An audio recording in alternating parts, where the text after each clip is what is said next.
accepting the issue on whether God does or does not exist. Two, for the proposals that put forward as a working mechanism to be able to take the issue further. First of all is the definition of what God is, and second of all is the epistemology, or the process by which we can know whether it does or it does not. In terms of definition, we use a very basic definition, so that we're not at odds as to what it is that we're discussing. That God is the supreme personality of Godhead, the supreme person, who is the original, uncaused cause of everything. In Vedanta Sutra, this is described as Janmaya Sajataha. So this will be the standard definition of God, which we'll carry. The next point is, how is it that God is meant to be known? When we're trying to understand a transcendental, infallible, absolute being, it also requires to be a similar, infallible process of knowledge for understanding God. Generally speaking, this has to apply not only to knowing God, but also to a process of experimentation, observation, as we'll discuss later, which is part and parcel of a scientific process. However, we see that in this world, people are not fallible. They are fallible, they're not infallible. And they're fallible by dint of at least four general characteristics. One is that everyone has a tendency to make mistakes. People are in illusion, have cheating propensity, and have imperfect senses. These four inherent defects in every living entity makes knowledge not only of an absolute or transcendental thing, but even of mundane issues impossible to completely and perfectly comprehend. There are actually, at least according to the Vedic system, 10 different means of acquiring knowledge. These include things like the statements of sages, history, tradition, sensory perception, and foremost of them is called Shabda, or revelation. Here, revelation meaning receiving information from another source. Although sensory perception is a valid experimental form, it's not perfect for the reasons which I mentioned. And Shabda is somewhat better. In other words, revealed knowledge is better as knowledge coming from another source. It has advantages and it overcomes certain imperfections. Furthermore, it is not restricted to the present, which experience is. It can communicate knowledge and information about both past and future. The problem there is, once again, is that if we receive information from an imperfect source, then we're once again in the same situation, that the knowledge which we receive will also be imperfect, even though it may be coming through this process of oral reception, which everyone has experienced. That is the way we usually receive information. So, the Vedas, or transcendental sound vibration, or the transcendental process of receiving revealed information, is dependent on a transcendental source, and that transcendental source being God. Now, I can't get into too lengthy analysis of this point, but at this point one can very easily raise the argument that there's a logical fallacy here, and that of cyclic argument. That is, that you take something that you want to prove, and you quote it as authority before it's even be established. However, if we analyze the Vedas themselves, Vedas as being that communication or that transcendental knowledge from the original transcendent being, or God, which comes to us in order to give information about not only his existence, but so many other transcendental subject matter, we find that this process of cyclic reasoning is an exception at this point. Exception because we're not dealing with relativities. In order to confirm the authenticity of transcendental sound, we cannot use any other relative or empiric procedure. If we do, then once again that checks and balance becomes superior to the topic which we're trying to analyze, and we'll come back down onto the relative platform. So therefore, the authenticity of the Vedas is self-checking, is satisfactory. The Vedas themselves declare that they are emanations from the Supreme Absolute Being or God. Similarly, there are self-realized souls coming down in a line of succession who verify the same thing. And of course, ultimately, the real procedure is that the Vedas give a practical means by which one can analyze whether God does or does not exist. That is, they give a formula. If one follows that formula, then every individual for themselves can prove that God does exist. This entire procedure which we're undergoing has to be scientific. And the basis criteria of science, in a very simple way, are hypothesis, observation, experimentation. If there's simply hypothesis with no corresponding observation or experimentation, then this is just blind faith. Therefore, all of these things need to be there. Here, from the empiric point of view, I'm not trying to prove that God does exist or that God does not exist, because you can't do it. You cannot prove God's existence from an empiric point of view. You can only prove God's existence by a process. And our main point here is to actually present the authenticity of a process which comes through Vedic literature or through absolute revealed sound to all of us.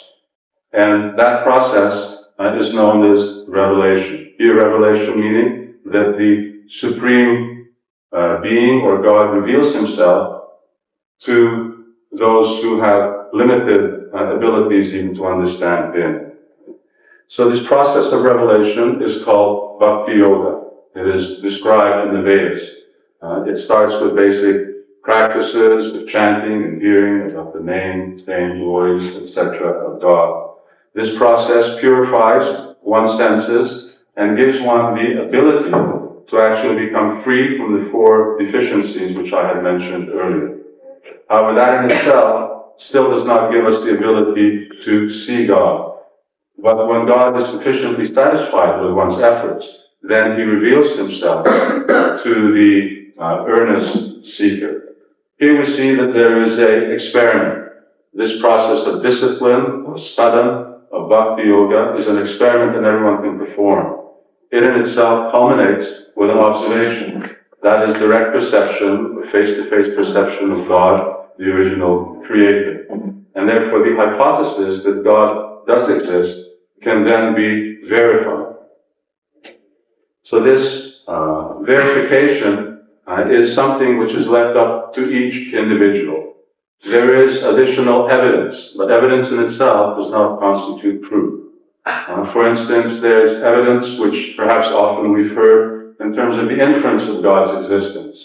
You see how this world is created. There's a certain plan and order to everything. It implies a creator. Order generally means that it comes from order. Order does not come from disorder. There are laws which we see in this world. There must be some lawgiver. All this is very good, but it still only constitutes evidence. The best proof is to actually perform the experimentation individually. Our request here is that one consider these, which are actually a matter of faith. It is a matter of faith to undergo the process and to see whether it gets a particular result. But there are two types of faith. One is blind faith, and the other is reasonable faith. So on the basis of the authenticity of the Vedas, on the quality of the personality of self-realized souls who have actually followed the process, and a process of checks and balance, or a verifying that every individual can personally verify for themselves the existence of God through a personal experimentation and observation is sufficient to actually undergo that process. There is reasonable faith why one should actually pursue, and unreasonable faith means that without any experiment, without any observation, one has hypothesis that either God does exist or God doesn't exist. I think we're Thank you very much. Hare Krishna. I'd now like to invite Dr. Bernard Soole to put his speech up in English. Well, thank you very much. I would like to say how honored I feel of being invited to address you on this occasion. It's very flattering to be called upon to oppose the motion. And without more ado, I will say that yes, I am not a theist. I am an atheist. But I don't advertise that view widely. The description of one as being an atheist is perhaps slightly pejorative. It tells people what you are not rather than what you are. And I prefer people to know what I am. And the word that describes best what I am is a humanist. I believe in people. I believe in this world. I believe in the life that we have, that we know we have. I do not believe that there is necessarily an afterlife. I do not believe that necessarily there is another world. There may be. When the time comes, we shall find out. But the idea that one spends a great deal of one's life thinking about these other things, I think is not a very sensible thing to do. Now, we are discussing a topic which has been discussed for at least 2, maybe 3, or even 4,000 years. And one wonders perhaps why it is that with all that discussion and argument, there is still no clear answer. And the fact that you are here this afternoon tells me that none of you has a clear answer. Because if you did, if you knew definitely there was a God, or definitely there was not a God, you would not bother to hear the arguments put on one way or the other. Now, I would like to make a disclaimer with regard to some of the things that the first speaker said. He spoke of revelation. Now, I have never had the revelation. I have never had a mystical or religious experience, but I hear of people who have, and I have to accept what they say, and if as a result of that experience they know there is a God, well, so be it. All I can do is to go by my own experience, which is other than theirs.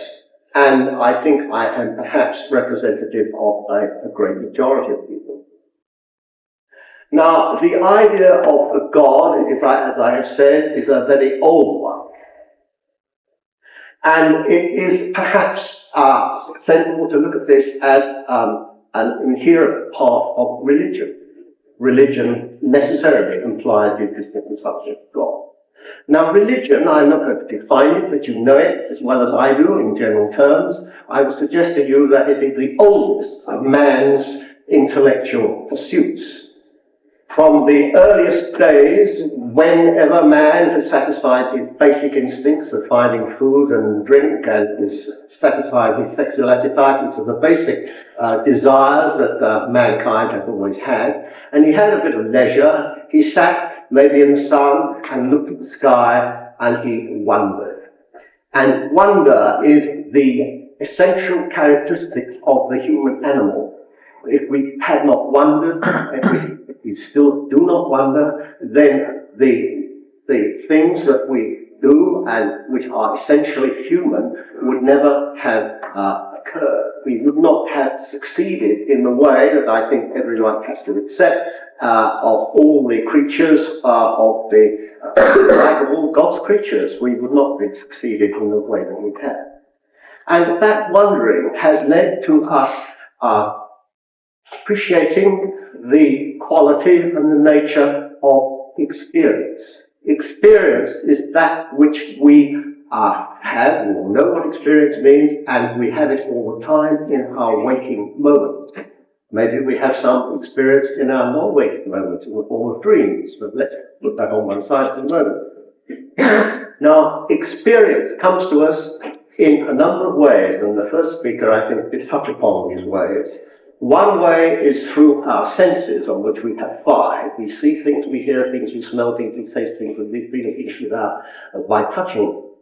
And the interesting matter, which you have known ever since you knew anything, that they agree with each other. In other words, you see an object, you see a cat, and you hear it meow, and the sound of the meow and the sight of the cat come from the same place. They support each other in creating for you a picture of the world around you.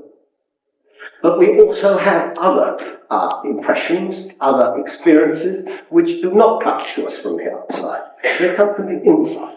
And we all know that we have various emotions, we have feelings, sometimes we are anxious, sometimes we're sad, sometimes we are over the moon, sometimes we are jealous. All the great gamut of human emotions are there to be understood, as well as the sense impressions that we have from our sensory organs. Now, religion, as I have said, is very old, and it attempted in its early days to provide some sort of explanation to answer this wonder that I referred to, and to produce a body of literature. The ancient books, I must confess immediately that I am not familiar with the Hindu literature. I have only the slightest acquaintance with it, but I do know the various religions which are associated with the Hindu philosophy or Hindu religion are similar to others. The one that I know most of all, of course, Christianity. Having been brought up as a Christian, I am also slightly familiar with Islam, and both those are religions of the book. The Holy Bible, of course, and the Quran. And those books came about over probably centuries, putting on paper what had been already understood as a result of the verbal tradition. I cannot believe that those books were written down by various authors as initio. They must have already, the ideas in them must have already been current in the civilization of which the authors were members. So they were written down, and the Bible, of course, was written down roughly 2,000 years ago. The Quran, a little more recently. I believe much of the Hindu literature was written much earlier than that. But they were written down, and in those days, the people who were able to write and read were very few, and they must have been regarded as a very special people. And therefore, they were given a considerable amount of honor and respect, and they were regarded with a great deal of faith. In fact, they were the original holy people. And if you happen to be born with a little more intelligence, and you happen to be able to read and write, and you happen to have the right personality that enables you to stand up in front of a number of people and talk to them in a persuasive way, then you find that they will, and I refer, of course, to the ancient priests and the priesthood, they found that they were supported by the public at large, and that was a very easy way of life. They did not have to work in the field, did hard labor, and in those days, of course, all the work was very hard.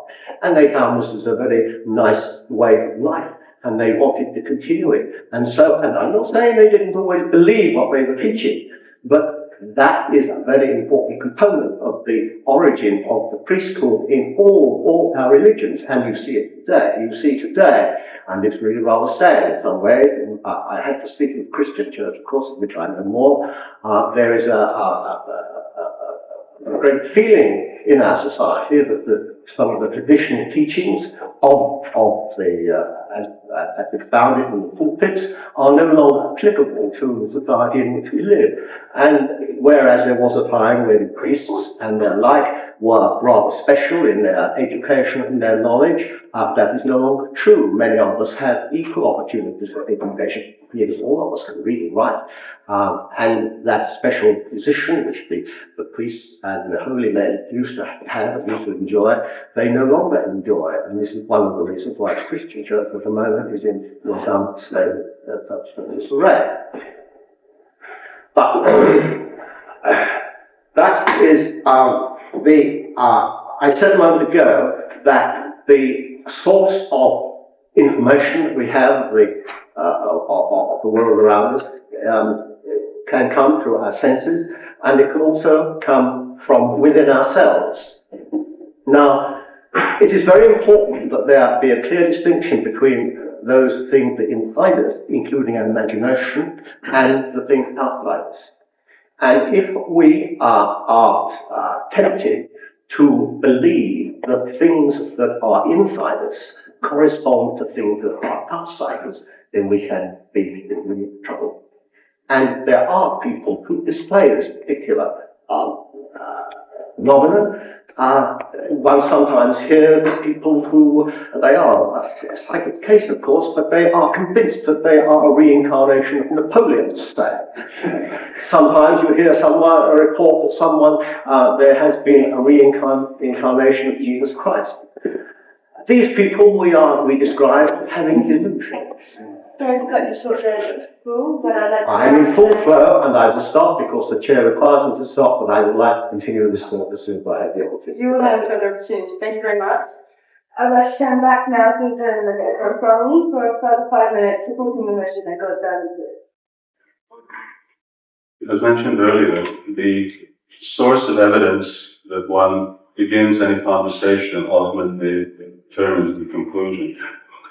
If the source of evidence is based on empiric information, that is, that our senses are capable of giving us perfect information, then one can come to a process of proof which is solely based on what we hear and what we see. However, it does not require much experience to know that our senses are not perfect.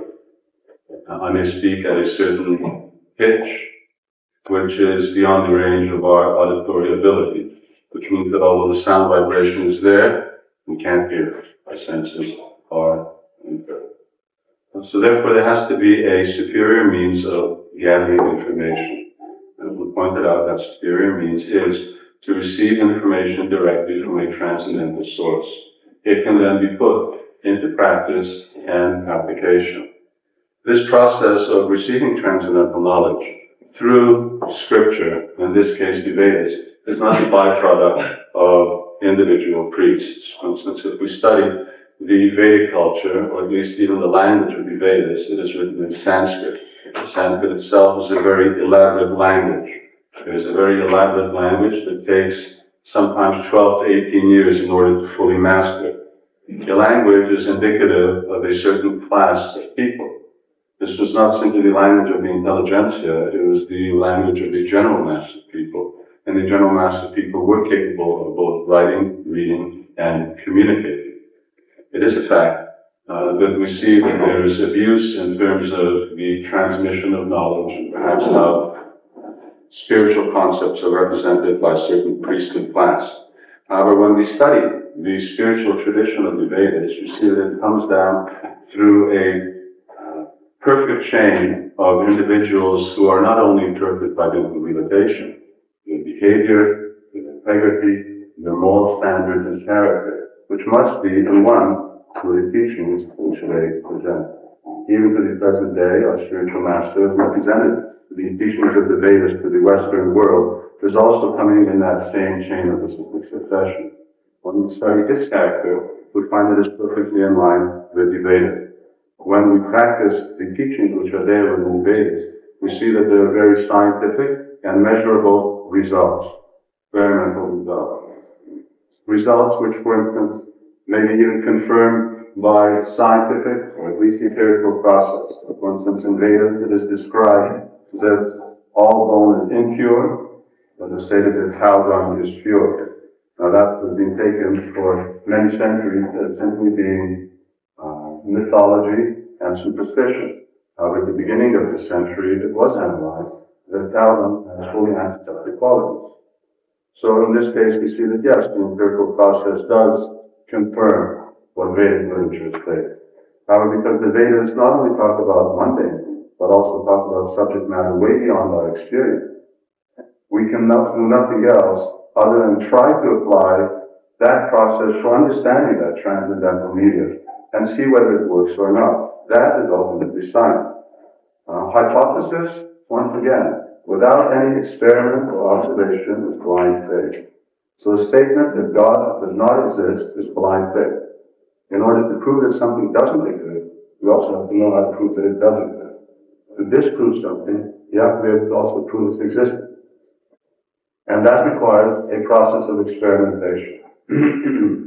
So here, as we mentioned before, yes, this is a matter of faith, but the faith is quite reasonable and it is very easily verifiable. Everyone can here verify that process. As to what transpires in other religions and so on, I'm not free to say. My field of learning and study is the teaching of the Vedas. However, according to the Vedas, we understand that God is a supreme being, a supreme person who does reveal himself. Because he's infinite, therefore, he can make himself known to the finite. That is part of his infinite power. Otherwise, what does revelation mean? And that experience is available to everyone. It is also a scientific experience. It is not simply vary from one person to another. It is real. It is measurable. It is being testified to by sages of past, and they can give what are particular symptoms of a real spiritual revelation whereby one can see God face to face. And now stand back to the people. Thank you very much. Well, I want to say very early on that in spite of the traditions I am in this debate, I do believe the God exists. He exists in the minds of those who think about it. He exists in the minds and hearts of those who believe in it. But here we come to the delusion. The delusion is in supposing that that which is in the mind and the imagination of those who think and believe exists in the real world. That is the delusion. And let me tell you something about God that no one has ever told you before. This is a very ambitious claim, so please pay attention. First, I will say some of the things that are said about God. There's no doubt that you have heard. He is all-powerful. He is omniscient, after all. He is omnipotent because, after all, he created the world and the universe. Not just this world, the whole universe. He created that. He must be extremely powerful, none more powerful. He is omniscient. He knows all there is to know, not only what has gone in the past, but what can happen in the future. He is indescribable. He is far too complicated. He is ineffable. And if you turn your back on him and pretend he's not there, you do not escape him. He is ineluctable. Omniscient, omnipotent, ineffable, ineluctable. All those words have been used to describe him. He is also supremely good. Now, how you manage to understand that a being which is very powerful, all-knowing and infinitely good, and at the same time some of the things that go on in this world go on, even though he could easily prevent it. Suffering of the instances. Now, that is a fact of which you are more aware. And for me, that is a great argument against, in particular, the Christian God. I can't speak for the others, but you may. But having said all that about God, I will now tell you something about God that you haven't heard before. He is a delusion, a very old delusion. There are other old delusions that we have. We had an old delusion once upon a time that the earth was flat and we went far enough we'd fall off the edge. There was another delusion up until the 16th century that the earth was at the center of the universe, that the Pope was the center of the Vatican was the center of Rome was the center of the Mediterranean by its very name was the center of the earth, and the earth was the center of the universe around which went the moon and the sun and the stars. And that was a delusion, as Copernicus and Galileo pioneered the idea that that was a delusion. But of all those old delusions, the greatest delusion is that there is a real God in the real world. The greatest and oldest delusion, G-O-D. God is an acronym of himself. So there is a nice phrase you can conjure, the auto-acronymity of the Almighty. You have never heard anyone say that, you have never read it, but I hope you will remember it, because that's what God is.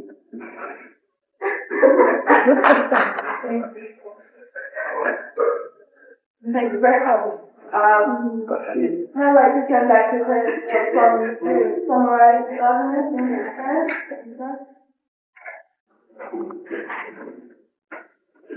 I mentioned dogma means that you speak but offer no practical means by which anyone can verify what he says.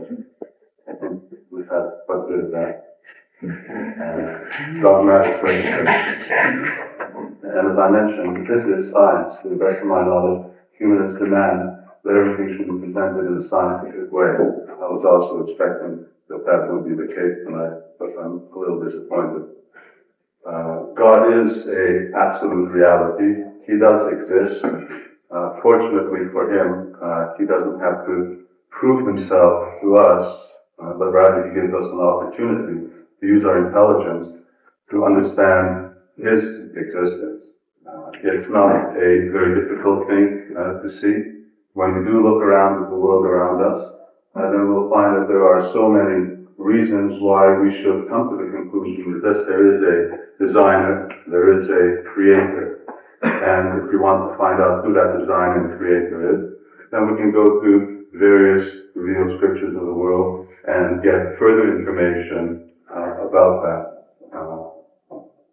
The concept that there are so many misconceptions about God in these passages, there have been so many misconceptions about God and so many other things.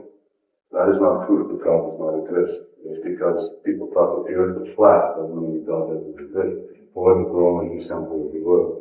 God does continue to exist, and he continues to see and perceive everything which goes around us. The challenge is whether we'll actually take up the opportunity to prove to ourselves that he does exist, or, as Honorable Speaker started off, whether we'll continue talking pro and con for many centuries. Ultimately, we can be here ad infinitum, talk about whether God does or does not exist. Question is what do we do about it personally in our own lives to find out whether it is a reality. So a very simple process for actually perceiving God and receiving revelation is chanting the names of God. This is described in this day and age as the most efficient way of coming to a state of purification. In the Vedic literatures, this Hare Krishna Maha Mantra is presented there as both a process of purification and means of invoking the grace of the Lord. That's something that everyone can try and see. Once again, we offer this as a scientific process. Here's an experiment. Try it and see if the result is there or not. Thank you very much. And now finally, if someone would like to summarize your argument. Well, I don't know about to summarize it. One or two things I'd like to say. First of all, reference is made to the imperfection of our senses. Well, anyone who's had a scientific training, I'm sure there are many of you who are undergoing that, will know that the scientific method, the scientific process, recognizes that our unaided senses can be fallible, and that we therefore use instruments and quite a highly refined and developed method of examining the results of the readings of instruments in order to come to a particular conclusion. And the fact that that is satisfactory is clearly demonstrated by the fact that we can do all the things that we know we can do. We can put a man on the moon, we can transmit pictures from one side of the world to the other instantaneously, and all the other wonders of modern science. Modern science demonstrates its validity by the results that it achieves, admittedly at the hands of the engineers, and I have had my hand as an engineer. Now, what was the other point that was made?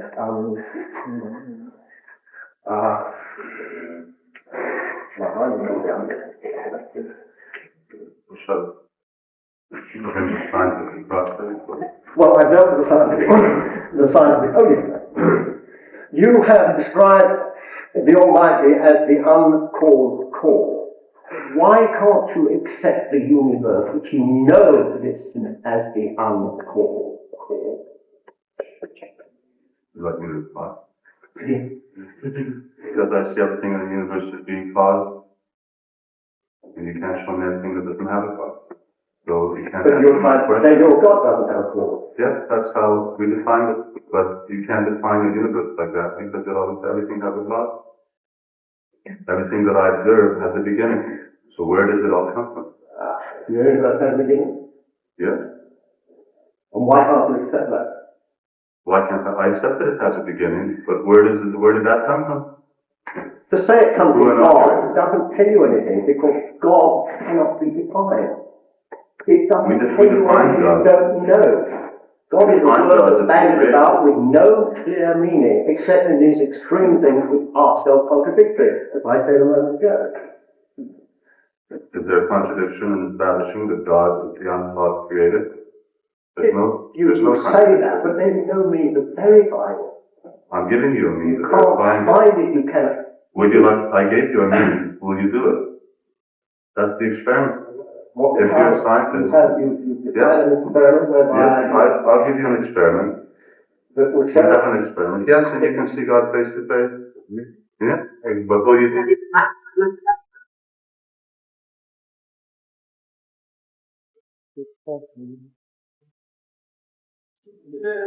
On that note, I'd like to open the debate to the floor. So, please feel free to address your questions to either of the speakers. Yes. Professor, sorry, in science, we have this, I study a lot of science, and I have this thing that every time you want to prove anything, you rely on an experiment that's already been done by human beings. Is that right? So the half-life of loads of radioactive isotopes sometimes have hundreds of years. Right? Yes. So some experiments do take a lot of time. Yes. Now, what is suggesting is that there is some kind of experiment that will behave in a certain way and do certain things. And the result will be that God will see you face to face. Now, if that is not an experiment, I mean, if that experiment takes a little bit of time, it certainly won't take as much time as some scientific experiment is taking. So why don't people do it? I know no experiment which would cause me to meet God face to face.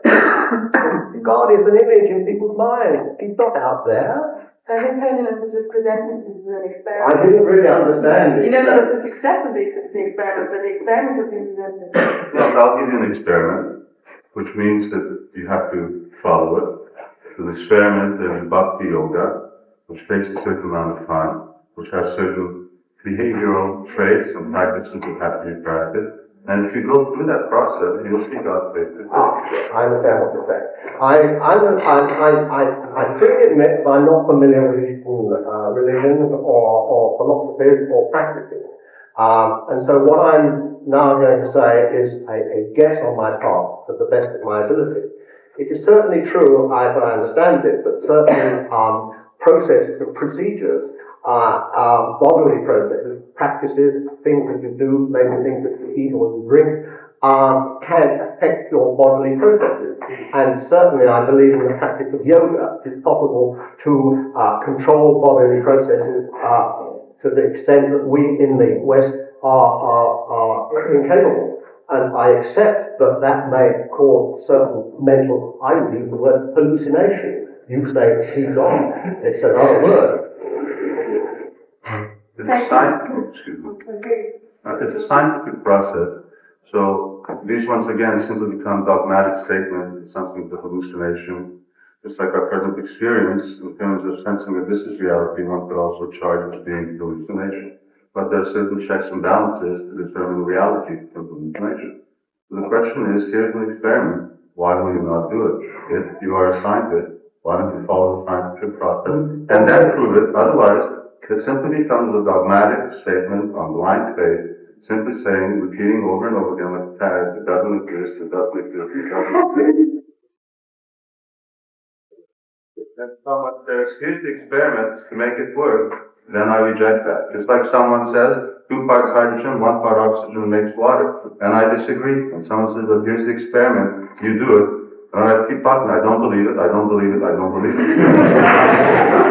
I accept your plea to do an experiment. Maybe when I find that I had nothing better to do, I will do it. But for me, it's simply unnecessary to suppose things unnecessary. Thank you very much. Does anybody have another question? You said that we have many instruments to measure, like without strings, and we have many instruments to measure things because we tend to turn persons and properly. But in spite of having these instruments, we find that planes are crashing and trains are having accidents, which proves that we still have these instruments which are also imperfect. It may be who they are. But these instruments we need not measure things perfectly all the time. Well, you know that. we find these mechanical faults. Oh, yes, of We find these faults which are inherent in the yes, of course, there's a theory of errors, a theory of instrument errors, as So well that as... means error would be that it is even very perfect. Oh, yes, of course. Because an instrument and imperfect senses Yeah. will only give you imperfect information. So they don't, through that, your conclusion that God is a hallucination may also be imperfect. Yes, I go along with you there. I don't know how many of you here are studying quantum theory. I'm sure there must be some here. There is a basic uncertainty in the universe when you get down to the interaction of the fundamental particles. So you have a point, yes. But that uncertainty, you're suggesting that is a little door through which God keeps. Well, you may like to think that, but I'm afraid that you don't impress me because it is very much easier to understand the world without the intrusion of an Almighty. Which means that you're still uncertain about your conclusion. Sorry? You're still uncertain because everything is uncertain. Not everything. The uncertainty, Heisenberg's uncertainty principle, I'm sure there are many of you here who know this better than I, states the uncertainty in a very clear, quantitative manner. Now, there's an interesting, I'm sure people have written books about God and the quantum theory. There are many, many books on this subject, approaching it from many different points of view. I have not read more than a tiniest fraction of them, but if you're interested, I'm sure you will find them. Is there further questions? So you're talking about quoting the glory of science, putting them out and talking about spiritual hallucination. And I presume that looking at television, you saw the man on the moon, and you quote that as proof of there being on the moon. How you might think the arrow down the devil, you don't really know. But you quote it as a scientific fact. I mean, I heard, and this is a side issue, that 70% of American citizens do not believe that they actually put a man on the moon now. So there's a lot of... Well, 80% or 90% of Americans believe in God, too. So that shows that, you know, they want to have something... it takes a long time for people to understand how the real world is. Well, getting back to the moon then, so you saw it on the television, you read it in the papers, you believed it. I believe it, yes. How do you know it's not a hallucination? The biggest hallucination... Well, I can't answer this question like that in one simple sentence. The sum total of all the information that I have received from all sources lead me to believe that that was in fact in 1969. And the same is true of everything. The amount of personal experience we have of the world is necessarily limited. We have to believe what other people tell us, that we can see on the television or read in the papers or read in books. And we, as educated people, consider these one against the other. We balance the tale from here with the tale from there, and against our own knowledge of how the world is, and gradually we come to a view. And part of my view of what happened in recent years is that the Americans did put somebody on the moon. I've seen a bit of the moon rock in the Science Museum. Right, yeah, we know about that. Well, so you have to believe that. You obviously do believe. Yeah, so you're getting this material from there and having to believe in that. I think the Swami is just suggesting, please, you know, increase your paradigm. Yes, I have a son who is very much into Buddhism, and he explains to me that there is probably quite a lot there that I ought to know about. I accept that. Maybe when I get time, I shall look into that. Question from the back, sir? One of the main qualms that I heard about is God was violent and suffering. Maybe it's one thing to explain, you know, that the reason why we suffering, they will come. Yes. God is, as we pointed out, creator, and he's also a supreme independent being. We're also independent beings. And he's given us certain independence to behave as we want to behave in this material world. In fact, even gives us independence to continue to deny his existence, and he doesn't do anything about that. So the fact that we misuse our independence to cause and inflict suffering upon us, why all of a sudden God then becomes the scapegoat for all of the sinful deeds of human beings in this world. The responsibility is not with God. God has actually given us certain codes of behavior. Not only they're there in God's law, but they're also translated into man's law, how men should live in harmony in this world. When we transgress that, either on a small scale or a large scale, then we become responsible for our own activities. not only in terms of crimes which are being performed man against man, but let's speak of the crimes which men perform against other living entities. On an annual basis, 300 billion living entities, animals, chicken, cows, so on, are slaughtered every year on this planet. Now that much exceeds the violence which human beings inflict upon each other. But there's no human crime, or at least very little. That is once again the free will of the living entity. And ultimately we have to take responsibility for the activities that we perform. We cannot blame God because He's given us our free will and our ability to act. That is not a disclaimer for God. It is not that it proves God's non-existence. Otherwise, how do we have the ability to decide? Where does it come from? Genes, atoms, electrons decide. Molecules have consciousness. Human beings, where do human beings get the ability to even decide that they want to go against God's laws or deny God? So what President trying to say was, why is there not suffering in the world? You might not be thinking of, say you've got a child who's born into a very poor family, there's a disease, they have got you asking, as they're doing our election. Because there's a very intricate law, cause and effect, which on a gross platform, Newton examined quite some 100 years ago, action and reaction, and that also has its subtle implications as well, which is called the law of karma. So when we see a reaction, which means some suffering, one should infer from that that there is some original cause for that, or some action. That may be within the purview of this lifetime, or it may be some other. So from the gross effect we see, for every action there's a reaction. When I push down on this table, then an opposite force pushes against me.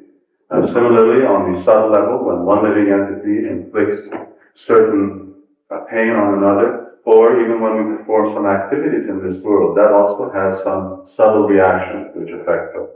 And that is called karma. So when we see suffering, then we know that there is some cause in the past, which is the original cause of that suffering. The suffering is a reaction to that. Thank you very much. I think the professor would like to come back on that. Yes, I would very much so. I mean, what you are saying, so many words, is that the sins of the father should belong to the children, the innocent children under the, what is it, third and fourth generation. The idea of the poor children, say, in Cambodia, going out in the field to try and to harvest the rice or whatever it is, had their legs blown off these landmines, the idea that the innocent children and the women, and some of the men were innocent too, the Jews who were burned to death in the Holocaust by the Nazis, that is the price that they pay for the wickedness of other members of the human race. I think it's an appalling philosophy. Yes, it would be an appalling philosophy. Unfortunately, that's not the philosophy that I mentioned.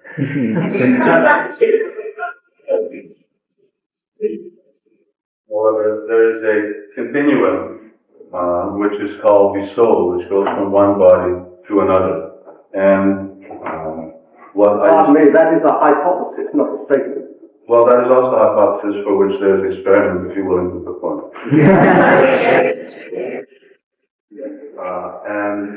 That continuum goes from one body to the next. So therefore, I was making reference to that. However, the two things come together. This part is called destiny or karma, and then there is also free will, which is the free will of living entities.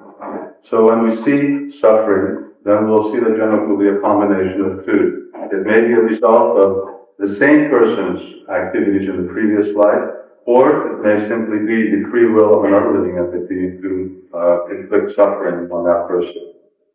If you say I can perform an experiment to prove the existence of the soul or the existence of God, I imagine the experiment you would wish me to perform could be performed by other people. If that is so, why haven't they done it? And why isn't it written up in the literature so that anyone can read about it? It's not written up. There is no scientific proof of any of these things that you speak of. There's so much scientific proof, but it's not empirical. As I pointed out, it's a transcendental process.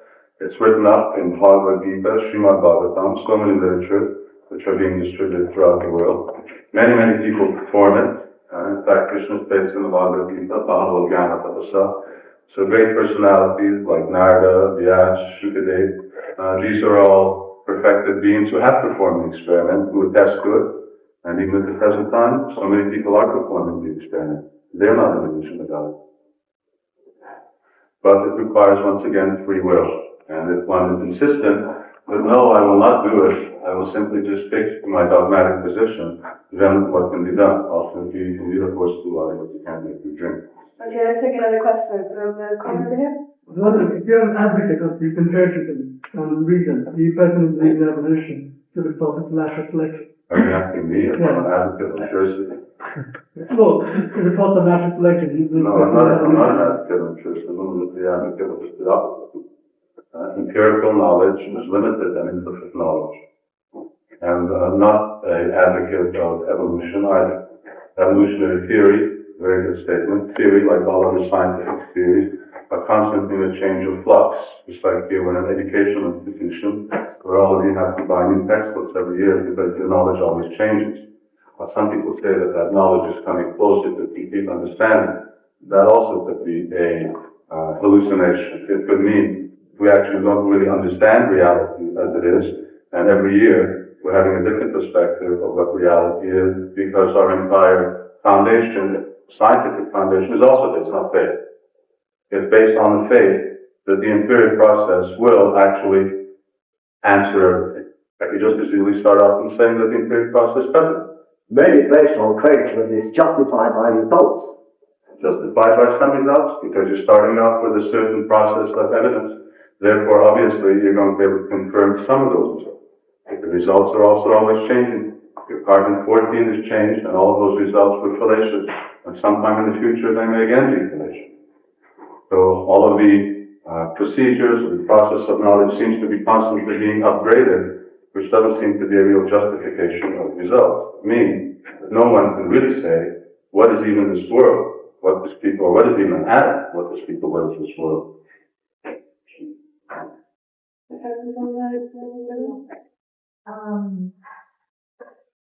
You're like asking the group of existence of God. I still didn't understand what you prove or not existence of God. I mean, I didn't get it. I am not saying you can prove it one way or the other. I'm explaining why the concept has origin. You can prove it now. No, you can't. You can't prove it does exist, but you can't prove it does not. Just like you remind me that no lady, I don't know that she get the people that America didn't exist. You were finding out to go to New York, and I think to go to New York instead. I don't want to go, America didn't exist.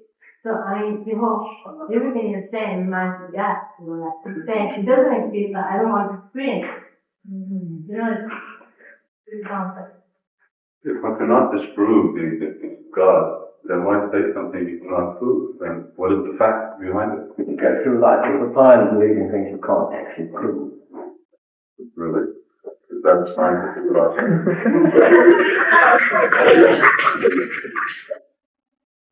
I go to a station, catch a train, which I believe is going to arrive at 1 o'clock. I can't prove that it will. I go there in the space that it will. But once it's arrived, you can prove that it is. Once it has arrived, you can prove that it is. Of course. And you can prove that a train is good.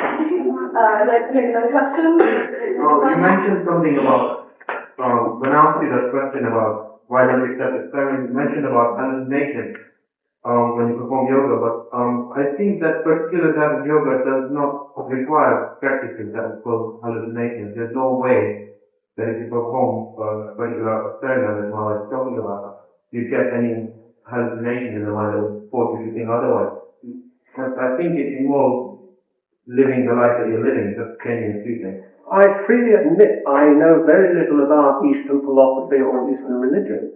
And I'm prepared to accept that it has results, or that one can do things and have experiences which are unknown to most of us in the West. I accept that. But I think that's quite separate from saying there must be a God. No, but you see, like, for example, some experiments have been, scientific experiments have been done some years ago by some people that you don't necessarily do, but you read up about it in a scientific journal and you accept that it's logical. So some statistics writer, what we're saying is, maybe it has been done and proven, and he's saying that it's been proven. Well, I don't do that if it doesn't, because that actually means that one side says that God exists, And this is true, go ahead and do it, and we'll recognize the result, and saying it with faith. And the other side is like, God doesn't exist, I can't prove it.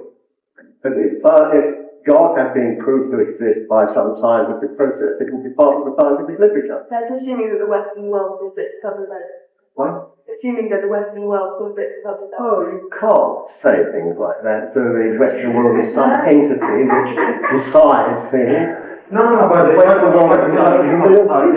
here it is. Here he's just going to give you a concept, and I'm sure that you'll agree that nothing is anymore hallucination. So if you just do it, you'll prove to yourself, and then you might be able to. There is a scientific process, but perhaps the Western, or at least the empiric world, have difficulty dealing with it because it goes beyond the realm of empiric procedure and it sets a different type of parameters. The empiric parameter starts off with the faith that everything can be explained in this world. Now that's completely, you could just easily start off saying everything cannot be explained. Furthermore, if I could just continue, furthermore, it goes on to say that everything can be explained by very simple mathematical formulas. Now that's also a fact of faith. You could just easily say that you can't explain everything in terms of mathematical formula. There's a fact that some things are explained. But on the other hand, we see so many things are not explained. In fact, continue to have to keep re-explaining, which instead of taking honest point of view that we don't know what reality is, we're saying that we're getting deeper and deeper insights into what it is. So this is what I mentioned earlier, it's called the treating process. Then instead of one actually being honest that I don't define reality, I can't even understand how an electron moves, what to speak of how this world, and therefore how will I even understand the Creator if I can't even understand the smallest part of the creation by this process? So we don't accept the fact that this inferred process is a failure because it has inherent, built-in errors. And therefore, no matter how much you use your instrument, I think you know as a scientist that if you magnify your error, you get magnified error. So if you use your instruments to magnify your imperfect senses, you continually get magnified imperfection, which means that we're still not understanding the truth. Truth means 100%. 99% truth is a liar's philosophy. 99% truth is not true. I don't accept that at all. Science proceeds on the basis of faith, and that faith is that the world around us is understandable. Maybe it's not understandable. The scientist does not say that it is understandable. He says, I will proceed on the assumption that it is. And on that assumption, we have achieved a remarkable degree of understanding. No scientist will say everything that one can possibly be aware of is ultimately understandable. We simply go on finding out whether the things that we observe are understandable, and we go on until we can go no further. And the surprising thing is, in the last century, particularly the last 50 years, particularly in cosmology, we have achieved a remarkable degree of understanding which would astonish our predecessors. But at the same time, we still not solve very practical problems, such as birth, death, old age, and disease. We're still not learned how to make people happy. In fact, the quality of life is continually decreasing. People become more frustrated. Being identified as simply being molecules with no feelings and emotion is bringing about a moral decline as well as a lack of sense of value. I agree with that. So if this scientific process is so valuable, aside from the fact that we may theoretically be able to go to the moon, what is the practical value that people are reaping from it in terms of the quality of their life? I couldn't agree more. The two things are completely different areas. There is no connection between putting a man in the moon and the increase of divorce rate. If you want to understand the increase of divorce rate, you have to look into changes in society, not the physics. You're not bringing together two completely incompatible areas of experience. You should be able to measure the value of science and how it increases the quality of human lives, which is actually the original principle of science, which is various. That is not the principle. The principle of science is increased understanding. But increased understanding for what purpose?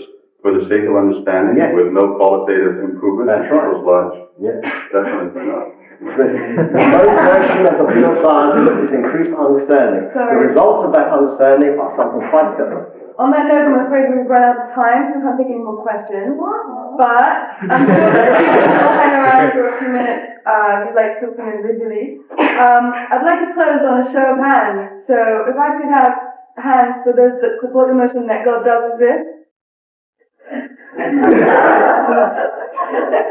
And perhaps a show of hands for opposing the motion that God does exist. Okay. I'd like to thank both Dr. Soole and his colleagues for coming to speak with us today. And I think that Nitesh and the program is We should give a round of applause to Deb.